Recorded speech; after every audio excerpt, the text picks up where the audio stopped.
Assalamualaikum. Halo, saya Mustika Fitriana. Di sini saya akan menjelaskan tentang pengantar ilmu hukum. Apakah hukum itu? Di sini tertulis, manusia dalam kesehariannya, baik sadar atau tidak, selalu berhadapan dengan hukum. Manusia pada prinsipnya dianggap telah ada dan diakui sebagai subjek hukum sejak dalam kandungan. Hukum merupakan istilah yang mengacu pada peraturan yang mengikat bagi kalangan masyarakat tertentu yang ditetapkan oleh pemerintah. Hukum itu contohnya banyak banget ya guys, apalagi menurut para sarjana. Ini contohnya, menurut Plato, menurut Aristoteles, menurut Karl Marx, menurut Myers, menurut Immanuel Kant, dan masih banyak lagi. Di sini terdapat juga sifat dan ciri-ciri hukum. Hukum memiliki 3 sifat, diantaranya yaitu 1. Bersifat mengatur. Hukum dikatakan memiliki sifat mengatur karena hukum memuat berbagai peraturan baik dalam bentuk perintah maupun larangan yang mengatur tingkah laku manusia dalam bentuk bermasyarakat demi terciptanya ketertiban di masyarakat. 2. Bersifat memaksa. Hukum dikatakan memiliki sifat memaksa karena hukum memiliki kemampuan dan kewenangan memaksa anggota untuk mematuhinya. Hal ini dibuktikan dengan adanya sanksi yang tegas terhadap orang-orang yang melakukan pelanggaran terhadap hukum. Dan 3. Bersifat melindungi. Hukum dikatakan memiliki sifat melindungi karena hukum dibentuk untuk melindungi hak tiap-tiap orang serta menjaga keseimbangan yang serasi antara berbagai kepentingan yang ada. Hukum mempunyai sifat universal seperti ketertiban, ketentraman, kedamaian, kesejahteraan, dan kebahagiaan dalam tata kehidupan bermasyarakat.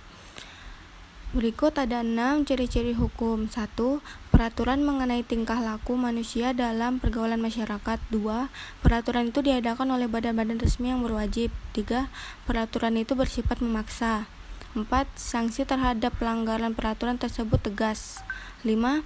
Berisi perintah dan atau larangan.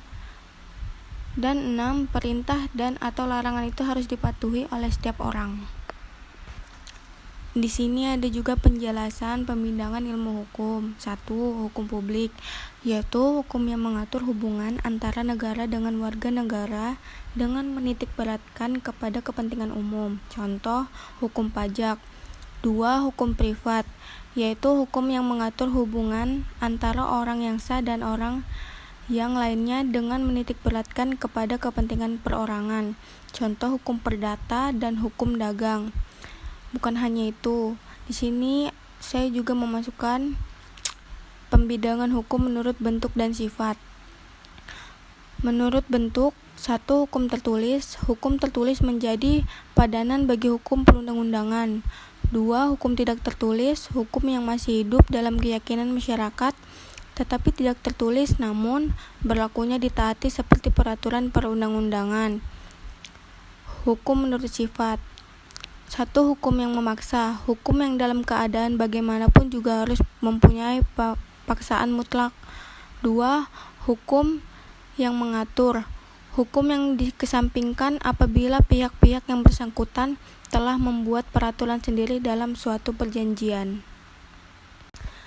Dan yang terakhir, tujuan hukum. Tujuan hukum secara universal adalah untuk mewujudkan perdamaian, keadilan, kesejahteraan, dan kebahagiaan. Pendapat para sarjana memberi kesan bahwa hukum itu seolah-olah hanya berada di belakang, mengikuti perubahan. Misalnya, untuk ketertiban lalu lintas, terlebih dulu harus ada lalu lintasnya dan barulah hukum datang untuk mengaturnya.